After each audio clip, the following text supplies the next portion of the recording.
Good afternoon, everybody. Thank you very much for joining us as the middle of the summer is here to discuss maximizing MIPS success in 2023 and why you shouldn't wait and getting started now is not too late.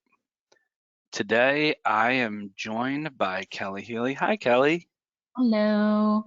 Who account manager isn't the title that I would give her. I'd give her guru, but we'll get to that later. Kelly will be working with us later in the webinar to discuss how you can successfully implement and perform better in MIPS starting today. Couple of housekeeping notes for those who have been on the webinar before or those who have not. We do have the handouts that are located in the section that is handouts, as well as there is a ability to ask questions too under the GoToWebinar widget. I don't know, we should have some time to ask questions today. This isn't as packed as the one we did on Friday, but ask your questions early and hopefully we get a chance to answer them. If not, be sure to know that Kelly or I will be reaching out after the webinar, probably sometime tomorrow, with the answers to your questions. So some things that we are going to review today: data maximization. So getting the most out of your data. Really, Kelly's going to spend some time showing you a couple of tips and tricks that are available in the system as well as within MIPS as a whole that can help you be successful this year. Cost optimization, so succeeding with the cost category. I think people are overly engaged now in cost as it has become a big topic on every call and meeting that I have, considering it counted really for the first time in 2022. And then what do you need to do? How do you prepare to submit your data? I apologize if the handouts, I got one question that came in about the handouts not being there. The handout is not there on your screen now. I'm sorry, it's in the system. I will be sending the handouts to everybody after the webinar as well. So you'll have the handout as well as a video of this webinar. All right, so just a little background, catch everybody up on MIPS and make sure you are where you need to be and understanding MIPS for this year. I'll try to go through this nice and quick so we can spend more time with Kelly. So reporting 2023 MIPS is the same categories as been in the past, where quality and cost is 30% each, and then you have the PI is 25% and IA is 15%. So nothing really has changed there. Eligibility is also still the same, $90,000 in Medicare Part B charges, as well as the 200 covered lives and Part B patients, covered professional services. The exceptional performance bonus is gone. So last year was last year for the exceptional performance, and it is now a straight line incentive program that I'll show you in a minute. I did want to share with everybody quickly what it looks like if you are reweighting any of the categories for small practices. These are groups of 15 or less clinicians. Those groups, the cost, when you take out PI automatically, you can see now it's quality, cost, and IA are split up. And a real benefit for small practices is if they do not have a cost score and they're not doing promoting interoperability, that improvement activities counts for half of their score. So it's very interesting that is really something that our providers and our groups that are working with us really take advantage of. If they don't have a cost score, that IA really gets them halfway to the goal and 3/4 of the way to avoiding the penalty. Not so much if you're a large group, so these are groups that are 16 and more. These groups, if you take out PI, if you're PI exempt for one of the couple reasons in 2023, non-patient facing, hospital-based, things like that, all of that information, everything goes to quality. Same if PI and cost are reweighted, you can see that it all goes towards quality. So there's a lot of data that's needed and a lot of work to be done to make sure that you're meeting as much of that quality score as possible. All right. So a little bit about the incentives and the adjustments factors. You can see here, the big penalty is 9%, and that goes from whether you don't participate in the program all the way up to a little over 18 points. And then it is a straight line from that 18 all the way up to positive 9%. And that's what it looks like for this year. This is, not 100% accurate to what it will be as a final, but this is their goal, is to make this year. If I were to guess a little bit, that this, once you get above the 75-point threshold, you'll start seeing this curve down a little bit and 9% not be the highest.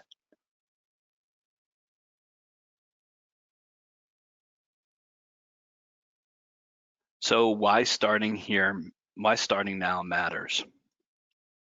It is not too late to start. We have a lot of groups that sign on right now and are working on stuff and doing things as we talk. Measures have undergone significant changes. I think a big surprise to those who haven't really, thought about MIPS yet this year is that measures 110 and 111 are gone in traditional MIPS in 2023. And that takes 2 out of your 6 measures that you normally are reporting on out of the equation. There are also a ton of other measures that have changes that we've gone over in the final rule webinar if you want to check that out as well. Guidance is easier to find now, getting a hold of people from the everybody from the QPP here at MIPS Pro, or even consulting as you need it, easier to find now than it will be in November, December timeframe. This is a great time to get your 90 days out of the way for promoting interoperability and improvement activity. And then from a workflow, changes can still happen this year. So you can make changes that improve your score today. It's not too late that you can't make those improvements, but come fourth quarter, it will be. So getting started now is important. And then still time remains. You do still need to do a security risk assessment if you're participating in MIPS. So getting that out of the way now is very important as well. All right, I am going to move this over to something I'm going to start calling, it's Kelly time. So maximizing your data with MIPS Pro. This is going to be a little in depth to what our system can do and working with us. So we're excited to share this with you and excited to share some of our expertise by bringing Kelly on. So Kelly, it's all you. Thanks, Mike. So what we need for you to succeed in maximizing your data for 2023 is we really need you to send 100% of your denominator data to MIPS Pro. This is going to allow us to see if you are meeting that 70% completion threshold requirement to be successful. You'll need to have 70% of your total instances complete with the numerator data. And I'm going to get into that a little bit, but I want to talk about this screenshot that we have. This is a screenshot from our system. It's for our completion threshold page. You can see in the highlighted portion, we have you entered 100% of your 2023 reporting data into MIPS Pro? We want you to be able to say yes to that. We want you to upload 100% of your data. That way MIPS Pro can calculate if you're meeting that reporting rate requirement just automatically. So give us 100% of your data. That's going to make your life a lot easier. Don't hold out on us. Just send us everything. And we could go to the next slide. So what do I mean by send us 100% of your denominator data? So let's talk about what is denominator data. So denominator data, it depends on the measure. So you really need to know your measures. So most measures have an age, CPT, sometimes an ICD code requirement. There are other measures that have more complicated requirements. So it's really important for you to know your measures inside and out and understand their requirements, especially in the denominator section.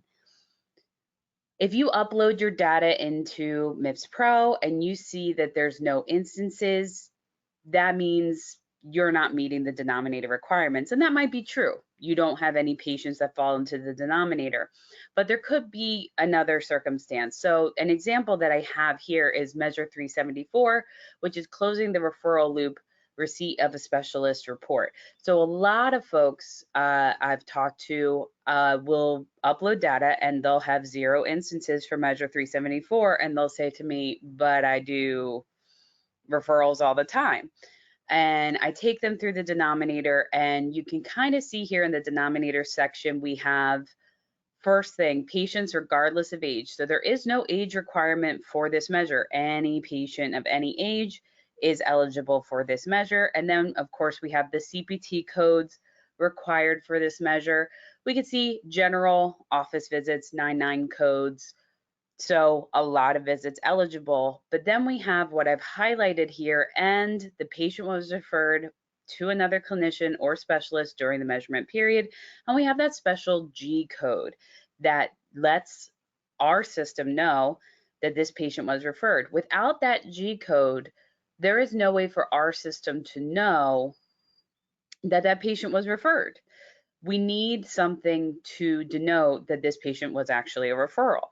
So unless we get that code that puts that patient in the denominator of this measure, you're not going to have any instances. So again, it's part of the denominator. You really need to understand the denominator criteria of your measures to understand what you're uploading, what you're going for. So very, very important for you to understand your measures specifically. So we could go on to the next. After you upload all of your data into MIPS Pro, the next thing you'll want to do is actually review your performance. And this is a little screenshot of a performance page and what that looks like. And this is what you're going to examine on the performance page. You're going to look at your total instances, your complete instances, your met, your exclusions, your not met, and your performance rate. Not every measure has exclusions. That is measure specific. Some measures don't have that little neutral option. It depends on the measure. Like I said, you do want to know your measure specifically.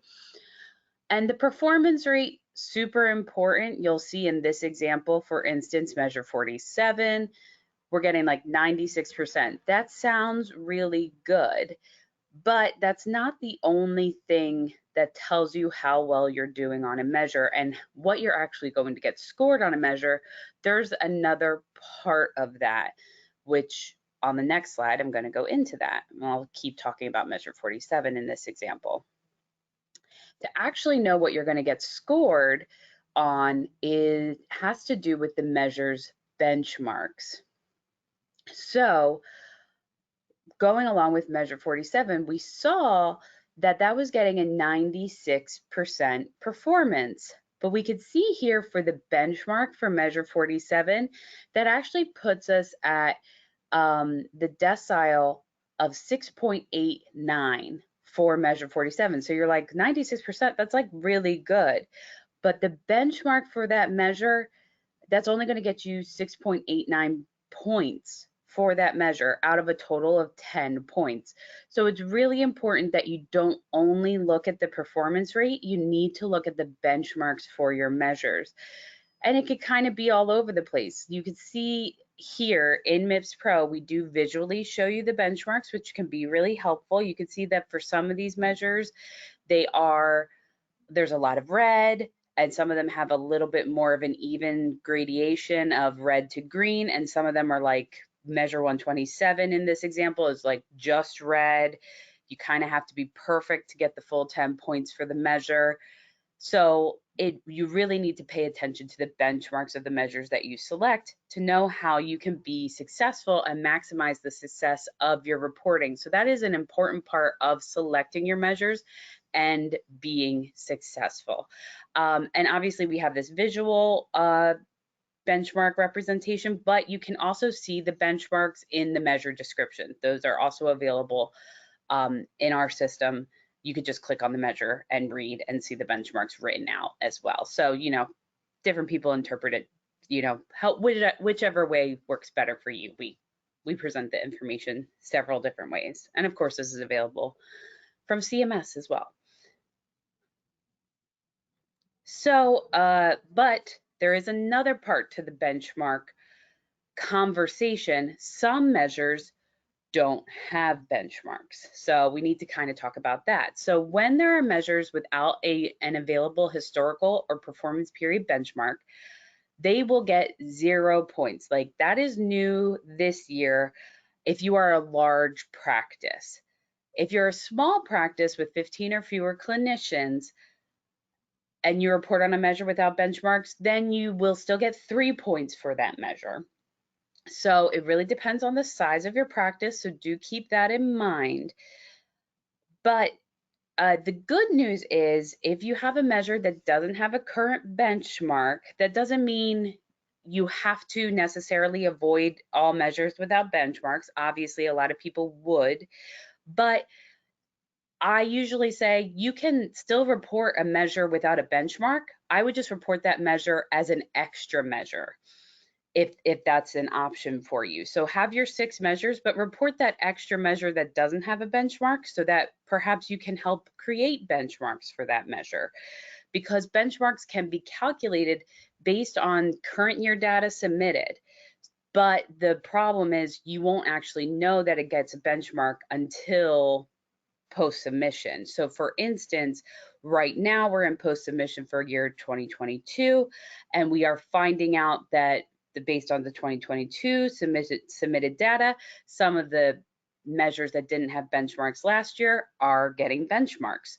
So it's still good to submit measures that don't have benchmarks because it can improve your score, but I would always recommend submitting them as an extra measure, not as one of your 6. So that is how you handle measures that don't have benchmarks. And you do always want to be, when maximizing your success, don't only submit 6 measures. Do always have extra measures. That way, like Mike was speaking of, measure 110 and 111 got retired unexpectedly. You're not left in a lurch when these measures get retired. You have backups. So that is, you always want to have extra measures when you are reporting. Another thing is every year they have, oh, sorry, I was still working through that slide. There's a lot to talk about on this slide. New measures that are released this year. So for instance, in 2023, we got a couple of new measures: social drivers of health, a new immunization measure. Those brand new measures, they will receive a minimum of 7 points. And next year, they'll receive a minimum of 5 points. So those are still good measures. They're guaranteed. That's the point floor for them. Now, if they get a benchmark, they can be worth 10 points. So still very good measures to focus on and report on, and especially as extra measures. They don't have to be part of your 6. They are good to have as extra measures. So I definitely recommend those. You know, even though they're not 10 points, they could potentially become 10-point measures, like we said, if they get a full benchmark, but you're guaranteed that floor of 7 points, 5 points, and that could be really fantastic to have in your back pocket. Sorry, Mike, I'm still working through that slide. I did it again. I'm sorry. You're ready. There are measures that can lose their benchmarks due to significant changes for the measure. So with measure 226 and 431, for instance, those measures have not been left alone the past couple years. They keep changing them every year. So they have not had a consistent benchmark throughout the years. But they are such popular measures that they get a benchmark every year. We just don't know what the benchmark is every year because CMS makes significant changes to them every year. They just can't seem to leave those measures alone and let them just sit, which is a frustration. But so that is something also to keep an eye on. If CMS makes a significant change to the measure, it will lose its benchmark, but that sort of gives the measure new life and keeps it from getting retired and keeps it at like being worth 10 points. So as much as that's a frustration, it can be a good thing. It keeps your measure alive and keeps it from being retired, hopefully. but you know, CMS does a lot of things with measures. Okay, and my last point, there are measures, we have measures that have different collection types. Sometimes the measure exists as a CQM, an ECQM, and a claims measure, and all those different collection types can have different benchmarks.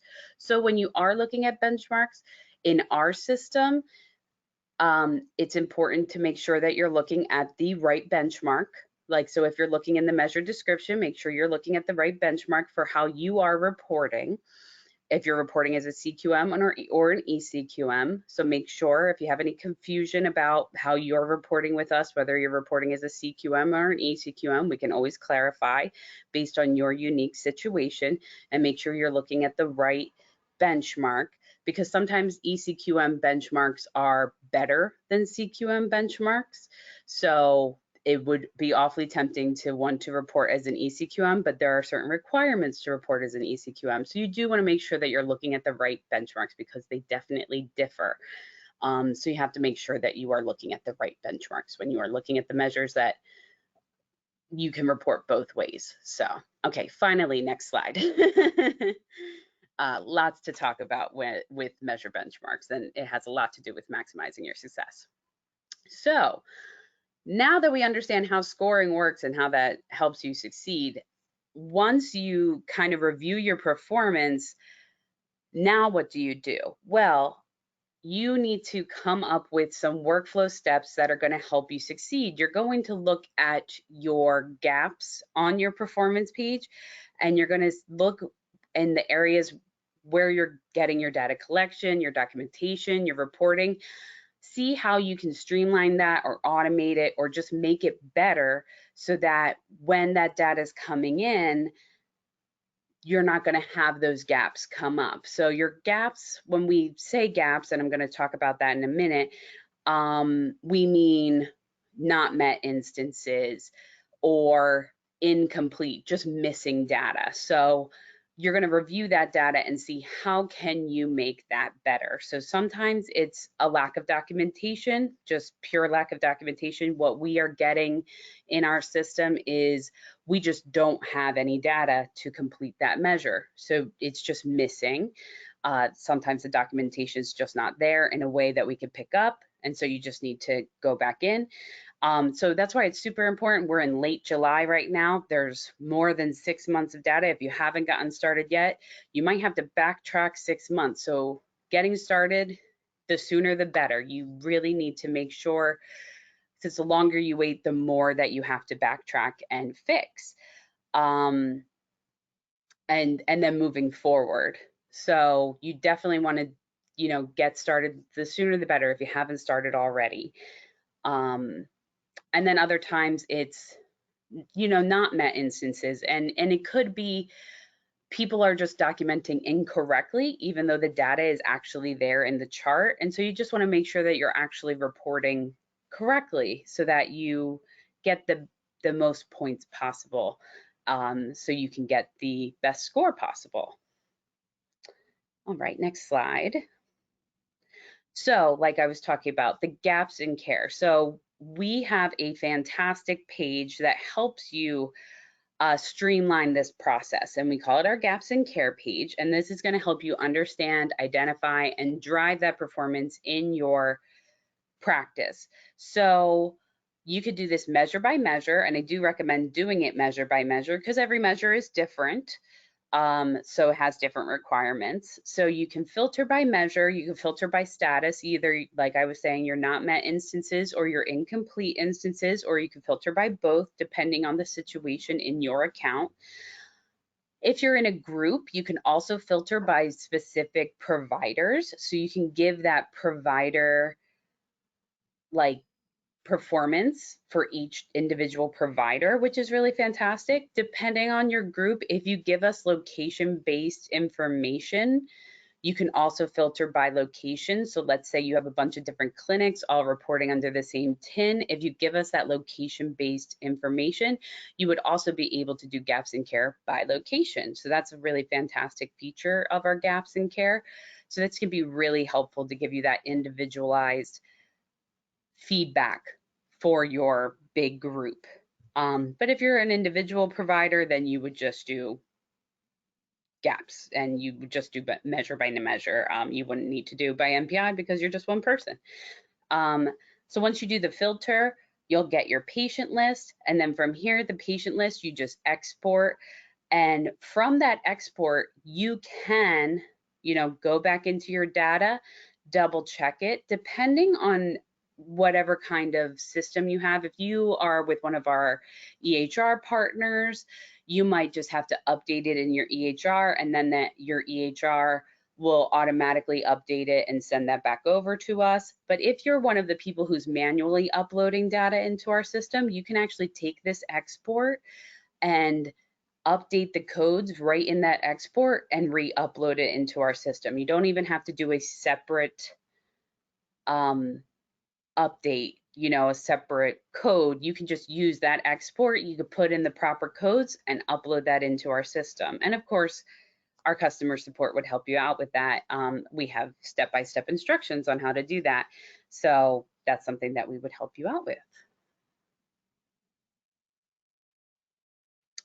Like I was talking about in the gaps in care, we do have, if you are reporting in a group fashion, we have our MPI analysis page. As long as you upload your data with the MPIs assigned to that data, you will be able to see your data with that individualized performance assigned to it. So you can take a look at your group and the individuals underneath it, and you can see how every individual in your group is working, and you can see who is underperforming, who's struggling with documentation, and you can give them that feedback and kind of see who's struggling with what measures, because you're going to have some folks do measure A every time and never do measure B, or vice versa.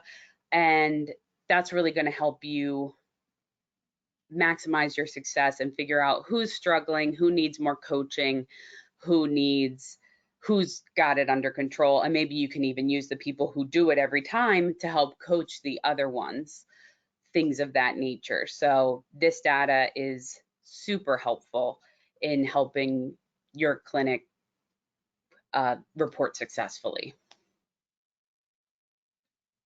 Oh, skipped a slide. There we go. So we also have just our visits page here. So it, again, just ways to identify areas for improvement. When you upload all of your data, this data is going to help you figure out where you need to, what areas you have for improvement, and where you need to adjust your workflows. Like if you're just looking at this, you could see like, okay, we're really struggling with measure 48. We're just not getting it.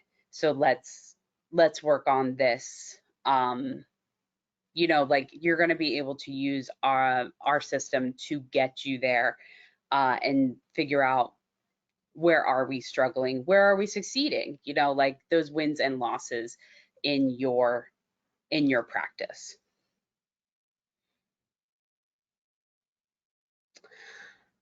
And then, of course, quality isn't the only game in town. There is also the promoting interoperability and the improvement activities reporting.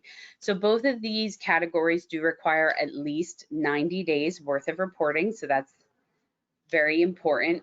For promoting interoperability, if you are eligible and certified, the PI reporting is very much needed, and it should be easy because your EHR should already be tracking this information for you, and you just need to report it. So it should be super easy.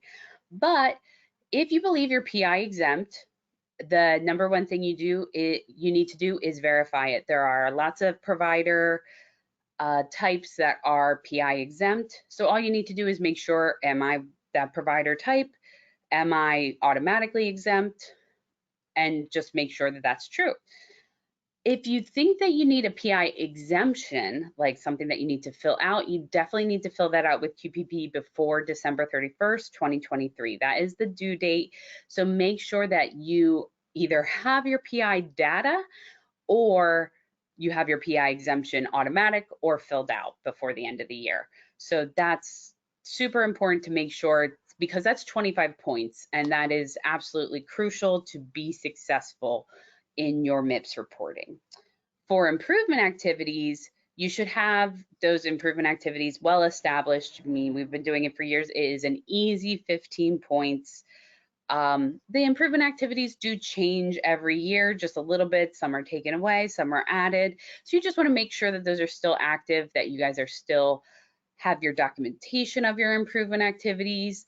And if you are in a group that 50% of your MPIs are participating in that improvement activity, so you just always want to make sure that you have that documentation and that you are good to go. These categories are such a small lift when compared to quality, so these should be easy points to get in the grand scheme of things when it comes to MIPS reporting. But don't forget about them, because it will hurt you if you fail on these two categories. And the last thing I want to talk about, and it's a little something that people do forget about, is the complex patient bonus. Now, this is automatically tracked by CMS, and this is something that you can check up on in QPP right now with the preliminary scores. See what you are getting for your complex patient bonus. It's up to 10 points. So you just got to see what QPP is giving you for this. It has to do with how many diagnoses you are billing. So take a look into this, see what you are getting, because that extra 10 points could be super helpful in your success. So really check in on this and see how that could help you in your scoring. So my last little slide, just want to, kind of sum everything up. So with finding just more insight into data, with quality improvement, you can find more gaps in care, which is essential for providers to deliver high quality healthcare services. By identifying areas where they fall short, providers can develop strategies to close those gaps and improve patient outcomes. This can lead to enhanced patient satisfaction, better health outcomes, and improved overall quality of care provided.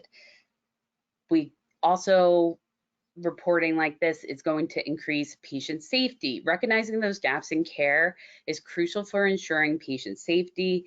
By identifying the areas where there may be deficiencies or errors in the care process, providers can implement measures to enhance patient safety protocols, and identifying those gaps in care allows providers to proactively address those potential risks, reduce medical errors, and prevent adverse events, which safeguards patient well-being. You're also going to be able to make data-driven decisions. By analyzing the performance metrics, clinical outcomes, and patient data, providers can identify patterns and trends that highlight areas where care may be suboptimal. This information empowers providers to implement evidence-based practices and interventions, resulting in more informed decision-making and improved patient care. Also hoping to get more seamless transitions and continuity of care for patients. So providers can collaborate with other healthcare professionals and coordinate services to bridge those gaps, ensuring that the patients receive comprehensive coordinated care across various healthcare settings. This is going to promote better patient experiences and reduce fragmented care and improve overall care coordination. So this is really about a commitment to the quality and improvement, and committing that can enhance a provider's reputation and competitiveness. And by identifying and addressing those gaps in care, providers can differentiate themselves in the healthcare market. Great, thank you so much, Kelly. This is a great time for you to go in and ask some questions so we could get it in. I do have a number of slides moving forward. I wanted to dig into cost a little bit for everybody to get a better understanding, and a couple of the questions so far that have come in have been around cost. So I thought I'd share a little bit about cost, and then we can get to the questions if we have time. So taking a look at 2022 preliminary scores, show cost category was included in eligible provider scores. The preliminary scores came out just about a month ago, and we reviewed about 1,000 final score previews and saw that the gap from our top to our bottom area when it comes to the cost distribution, we show that 20% of the people had a 0 or 3 points out of 30, and only about half the people were above the 50% threshold. My biggest point out here is that this isn't something where everybody's going to score 100 if you do well. This is on a curve, and it's going to average out to be 15 points. Half the people will get 0, half the people are going to get 30, and that's how cost is done. Cost is done on current year data, so there is no taking a look at previous year data, for instance, and knowing what the deciles are going to be. We have a good idea, but it is done off of current year data. So getting started with cost is a lot, and we are telling our customers today that you should get started on this process now. First thing to do is understand cost. So the first couple things, one, we'll go over a little bit about that, but we have a number of webinars that are out on cost from previous years, as well as next month. If you want to join our webinar, we will be doing one on cost next year. Understanding attribution, we'll go over a little bit of that today. I think some will be surprised that they had cost scores associated with their performance in 2022. And then understanding your performance. So what did your performance look like in prior years? And then how can you do something about it? So first off, understanding the MIPS category, and once again, this is for 2023. There are a number of changes that came out for 2024, and in 2024, they are adding 5 more measures, as well as there are a lot more specialties that are going to have patients that are attributed to them. So for 2023, there are 25 total cost measures. And then it determines the highest spend categories. Measures are intended to make providers aware of costs, so understanding not only that they have the quality going, but what are the costs associated with them. Measures are adjusted based on patient risk, so it's not saying don't go see the sicker patients that cost more money. It really helps to make sure that they're coded correctly and that a sick patient is being shown as sick to start. Rewards eligible clinicians for cost-effective care. CMS uses claims data, so there is no submission for this and there's no requirement for submitting data. And then clinicians are benchmarked against other eligible clinicians. TPCC and MSPB-C are the 2 large overarching measures that are out there currently. They're also the longest ones that have been around. TPCC measures focus on primary care and evaluates the overall cost of care delivered by a patient. And then TPCC measures an average of per capita costs across all attributed patients. So the big thing for this is that, for those that need to know on the attribution and think that they're not doing the primary care visits and the primary care questions, if you have PAs and MPs that work in your practice, you will get attributed TPCC, and that can mean the difference between having a cost score and not having a cost score. And then with MSPB, the measures attributed to clinicians who performed any related surgical procedure during the inpatient stay and to the TIN under which the clinician billed for the procedure. So the index is an admission and specifics, so it takes the DRGs that are attributed to any clinician or clinician group who bill any of the CPT or HCPCS codes during the index admission. So MSPB has a lot to do with not only the procedures that are done within a hospital setting, but also admitting patients into the hospital. Break down the next part, the episode-based measures. So these are the other 23 for this year, split really into 2 categories. There are the acute inpatient medical condition episodes, and those conditions are attributed to providers that are identified by the TIN that bill at least 30% of the E&M claim lines for the during the trigger inpatient stay. So the big thing here to understand is that this could be attributed to more than just one patient.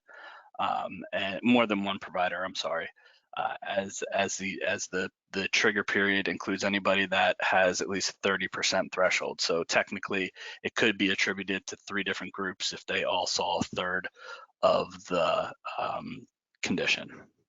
Procedural episode-based cost measures are those are attributed to the TIN or MPI who bills the trigger code. So what is the trigger code on the date of the procedure during a concurrent related inpatient stay? So we're taking a look at what is triggering the patient for this measure, and that's who that code is going to go to.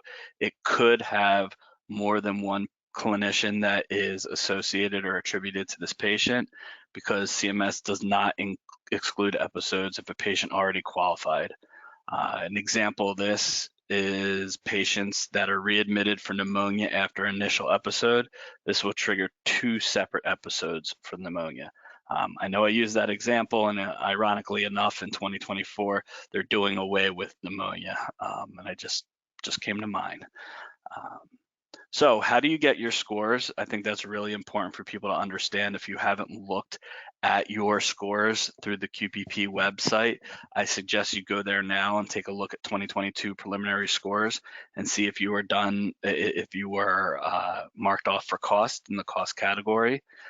You can get that directly from CMS following the steps I have on this page. If you are a customer of HealthMonix and you have an active account with us and you click on the account to get OAuth and set up the OAuth for your CMS account, we will be able to get that data in a short time for you instead of you logging in. So there are 2 options for you to go get that data, but I highly recommend everybody to go and at least check to see if you had a cost score associated with your practice. So how are we going to help you with the cost score? So MIPS Cost Analytics is our program that we have that shows the estimated MIPS cost score throughout the year. We use data directly from CMS and their algorithms to be able to give you insight into those cost measures, as well as identifying your attributed patients and episodes. Shares individual patients all the way down to the claims level. So you'll be able to see the HCC coding and scoring for each of your patients that are attributed to you, and allows easy identification of patients and provider level data. Here's an example of what it looks like within our cost program. As you can see, we're tracking for all measures here. One important thing I want to share at this point about the measures is that you can have 1,000 or 2,000 or 5,000 patients that are in the TPCC, and you can have the minimum number of, let's say, 20 patients in the knee arthroplasty. They will count exactly for the same amount when your final score comes. So you get a score for each measure, they get added up at the end, and then divided by the number of measures that you have eligible visits, enough eligible episodes, and then you have your cost score out of 30 points. For most, obviously it gets changed if you take any other exemptions and so forth. One more thing I definitely want to share with you here is this is just taking a look at an MSPB by provider, not really caring what measure this is. I'm more concerned about what you're seeing and what you're able to do about it. For my days of working as a consultant in this industry, a lot of times when costs was first mentioned to people, their big problem was, well, cost is my revenue. I think the big gap and big misunderstanding is that it really isn't.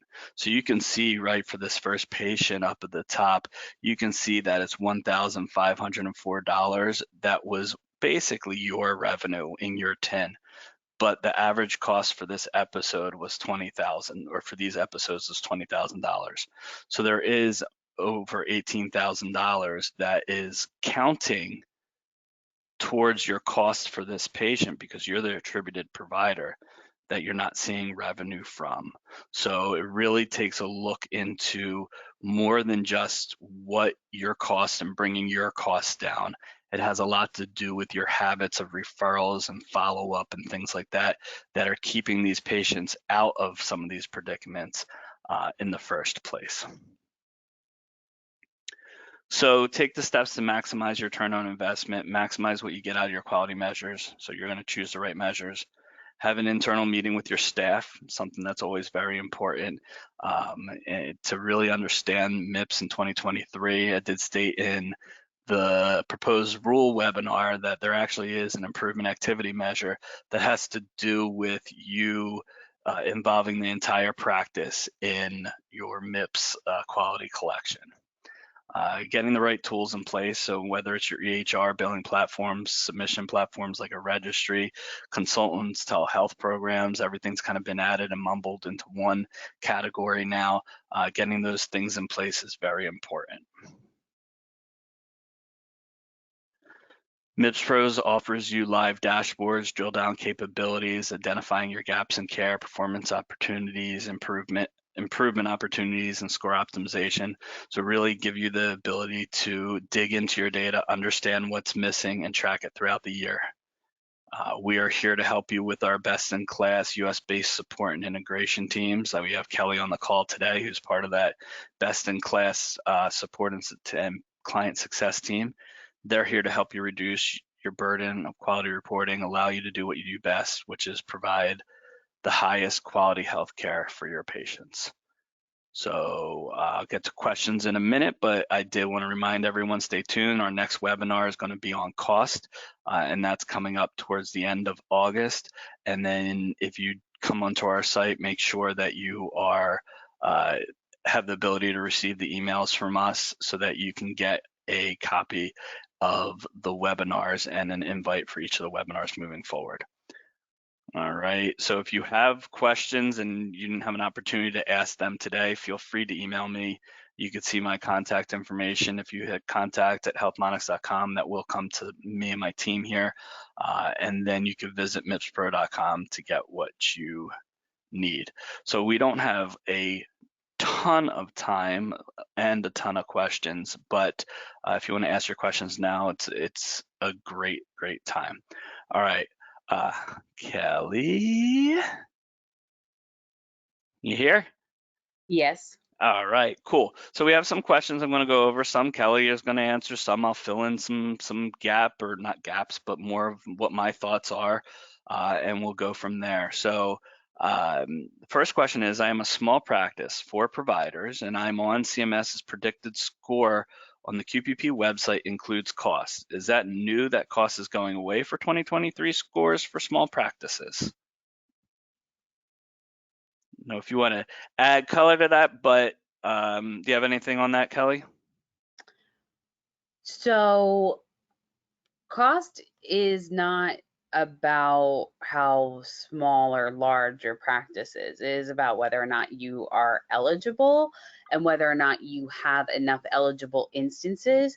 So certainly some small practices may not have enough eligible instances for cost measures, but since you did get a cost score, it seems that you have enough eligible instances for the cost measures. So even though you only have 4 providers, you are eligible for cost, and that is what CMS is saying to you. If you think, now keep in mind, it's a preliminary score.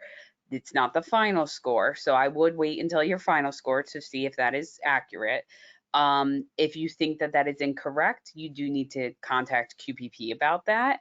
But it seems like as long as you have enough eligible instances for the cost measures, it doesn't matter how big or large your practice is. It has nothing to do with small or large. It has to do with whether or not you have enough eligible instances for your cost measures, whether or not you are eligible for cost.